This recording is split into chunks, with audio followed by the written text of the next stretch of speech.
lo vas a olvidar. Bueno, estamos con Mariana Arriaga y Santiago Arriaga, que presentan la película en Venecia, A Cielo Abierto. ¿Qué tal estáis? Muy bien, gracias. Muy bien. Estamos aquí compartiendo el micrófono. Sí, muchas gracias por tenernos. Claro, es que sois dos directores. Ya por sí es a veces complicado trabajar a dos, ¿no? Pero encima hermanos. ¿Cómo habéis llevado este proceso de dirigir una película a dos y siendo hermanos? Siento que a lo largo de la historia del cine ha habido muchos hermanos directores. No sé por qué, pero se da. Los Coen, Dardenne, los Wachowski. Y siento que es porque con un hermano compartes una forma de ver la vida que es muy difícil que con alguien más lo puedas compartir de esa manera. Como que crecer con alguien es lo que te forma. Y sí, para mí es un privilegio poder trabajar con ella. ¿Os repartís el trabajo de alguna forma? ¿Alguien se dedicaba más a lo mejor a la dirección de actores, el otro más a...? No, los dos es una codirección. Los dos hacemos exactamente lo mismo, solo digamos que somos como cómplices en buscar el objetivo de contar la historia. Sí, de acuerdo. Creo que de complicaciones de trabajar con Santiago no encuentro ninguna. Al revés, creo que es un proceso enriquecedor, tanto para nosotros como para la historia. Creo que siempre poder rebotar con alguien las cosas y con alguien con quien comparto tanto es algo que le viene muy bien o que ha resultado al menos para nosotros muy natural, como que desde que lo empezamos a hacer creo que no nos volvemos a cuestionar porque funciona y funciona de una forma en la que solo avanzan las cosas.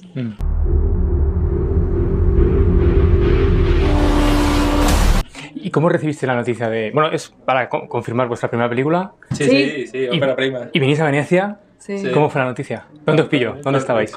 Estábamos en Argentina terminando la película. Y nada, con muchísimo entusiasmo. ¿Os avisaron por teléfono, un email? ¿Alguien os lo dijo? La productora nos llamó. Locura.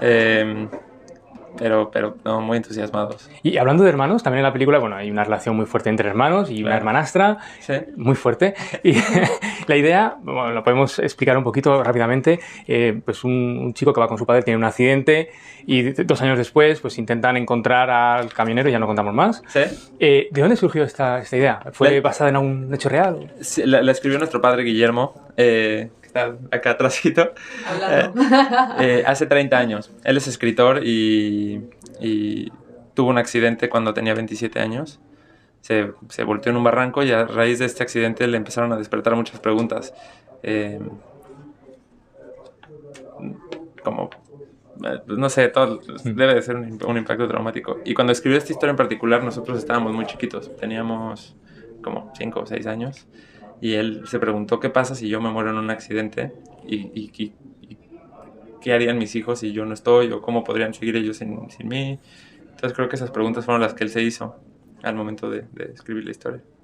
Sí, como dice Santiago, es una historia que escribió hace 30 años casi y la mantuvimos tal cual, respetando hasta la época. En ese momento era una película para hacerse sin ser de época y ahora 30 años después, que finalmente la hacemos nosotros y la retomamos nosotros, se convirtió en una película noventera donde la intención de principio a fin fue retratar ese mundo de los 90s, ese esquema de los 90s, eso que se vivía en ese entonces.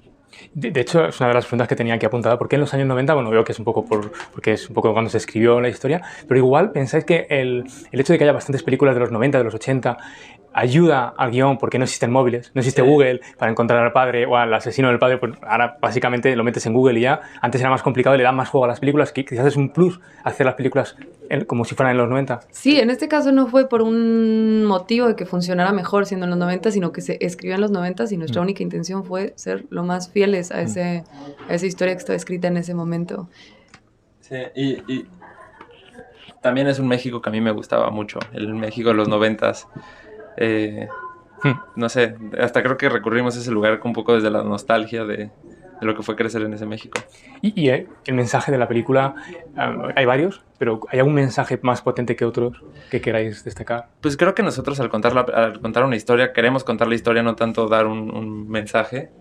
Creo que no está en nosotros dar una lección moral de ningún tipo.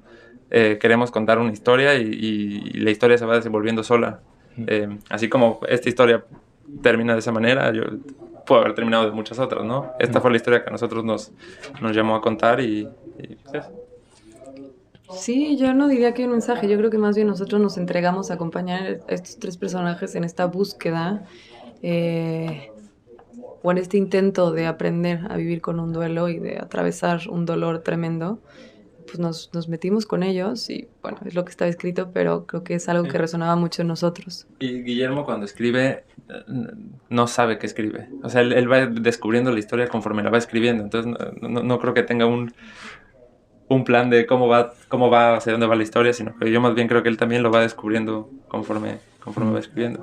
Y luego, aparte hablando de descubrimientos, ¿sí? Hay tres actores y uno más, que luego hablaremos de él en particular. Los tres actores jóvenes, sí. Talentosos, en particular, desde nuestro punto de vista, el más pequeño, sí. Lo hace increíblemente. ¿De dónde sale este actorazo? Es el hermano de un amigo.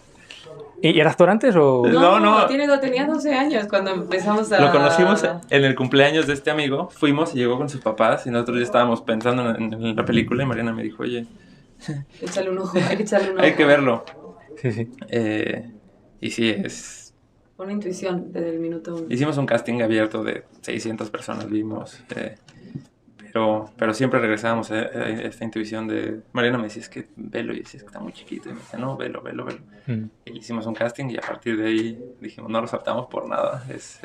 Aparte es alguien amoroso, cariñoso. Es un placer trabajar con él. ¿Pasaron 2 años realmente? Porque, ¿no? El de 12 a 14, sí. O un poquito de maquillaje. ¿Cómo fue? Porque no lo sabe. Pues en uno lo aniñamos. Vale. Y en otro ya lo dejamos. Lo que sí nos pasó es que cumplió 13 en medio rodaje y nosotros filmamos un poco al revés. Empezamos por el principio de cuando ellos salen a la carretera y terminamos filmando los primeros minutos de la película. Y había una cosa de crecimiento en esos 2 meses donde al final le hacíamos maquillaje para que se vea parejo en toda la película. Nos fue cambiando. Sí. Estaba en esa edad bien clave donde transiciona. Sí, ya me imagino lo que debe de ser papá y decir como, no, mi hijo está creciendo. Cada 2 meses se nota la diferencia. Para. Por día. Que pare, por lo menos para la película, durante unos meses no crezcas más. Y luego hablamos de una, también para nosotros nos ha impactado Julio César Cedillo, sí. Que seguro que en México es bastante conocido, en España no se le conoce mucho, al menos que yo sepa. Sí. ¿Qué tal fue trabajar con él? ¿Fue complicado convencerle? Julio, hay una película que tenía escrito nuestro padre que se llama Los 3 entierros de Melquiades Estrada, que es la ópera prima de Tommy Lee Jones, y Julio es Melquiades Estrada. Y en esta película es Lucio Estrada, el hermano de Melquiades. En la vida real es un homenaje a unos amigos de Tamaulipas, ahí en México. Pero ya lo conocíamos y teníamos muchísimas ganas de trabajar con él. Y la verdad es que él leyó el guión y dijo, me encanta, ¿cómo podemos hacerlo? Entonces, sí. Nosotros somos grandes admiradores de Julio y de todo su trabajo. Es verdad que ya había hecho una película donde interpretaba a Melquiades Estrada, en este caso es Lucio Estrada. Ambos son, como bien dices, homenaje a esta familia de amigos que están en Tamaulipas. Pero bueno, todo un privilegio. Como dices, es un gran actor. Sí, sabe a poco. Sale pocos minutos, sabe como a poco, ¿no? Queremos más. Todos queremos más. Y Julio, o sea, es un actor muy, muy preparado. Se puso al servicio de la historia porque apoyó y cobijó a estos 3 actores que no tenían la experiencia que tenía él y creció. O sea, hizo que se sintieran en un lugar cómodo para poder crear. La película tiene varias partes, pero se podría a lo mejor resumir un poquito en 2 partes. Una primera un poco la de investigación, etcétera, sí. Y luego la última, una road movie, que se dice en inglés, ¿no? Una película de carretera. Y en uno de los momentos paran en un puesto donde venden animales muy exóticos. ¿Eso existe de verdad? Existía en los 90s. Ya lo regularon. Pero sí, tú ibas en la carretera y te vendían animales exóticos, las víboras colgadas, era para comer. Que se supone que limpia la sangre la carne de víbora. O sea, lo que dicen es cierto, ¿no? En la película lo que se dice. Es cierto. Nosotros de niños hicimos un montón de viajes de carretera por todo México, por todo el país. Nuestros padres siempre priorizaron que conociéramos la mayor cantidad de estados posibles y todo esto tratamos de retratar ese mundo, esas carreteras de México en los 90s. Y luego vamos a hablar un poco más de producción. en reglas generales, o sea, en líneas generales, un poco, ¿qué tal es la producción de películas en México? ¿Hay ayuda del Estado, no hay ayuda del Estado? ¿Hay productoras potentes, no hay productoras potentes? ¿Cómo es crear una película desde la nada? En México creo que ahora se ha vuelto como un escenario mundial para crear cine, y la industria ha crecido un montón. Tenemos, creo que, una de las casas de renta más grandes. Es así como que ya no se dan abasto de tanta producción que hay en México. Para esta película en particular contamos con ayuda del Estado, con un incentivo fiscal que se llama Eficine Producción. Pero sí, yo siento que México ahorita está viviendo un buen momento en el cine y en la producción. Hablando de esta película en particular, sí hay un montón de casas productoras, mucha gente, muchos productores que admiramos en México, pero bueno, así como en la vida todo se acomodó, y esta película la produjo Kramer y Sigman, que es una productora argentina, pero es su primera película en México. Entonces tuvimos a Kramer y Sigman, que fueron los mejores cómplices para este proyecto, porque, bueno, no sé, todo un proceso de producción. Nos cobijaron, pero también nos exigían, nos hacían preguntarnos cosas a nosotros mismos, nos cuestionaban y nos hacían cuestionarnos, como que fue una dinámica que creció el proyecto por completo. Muy bien. Bueno, pues os deseamos lo mejor porque representáis a México junto con José Pablo Escamilla y junto con Michel Franco. Sí. Así que esperemos que lo mejor para vuestra película Cielo Abierto. Y nada, y muchísimas gracias por los minutos que nos habéis dado a la Cinemateca y a tegustamustecine.com. Muchísimas gracias. Muchas Gracias a ti.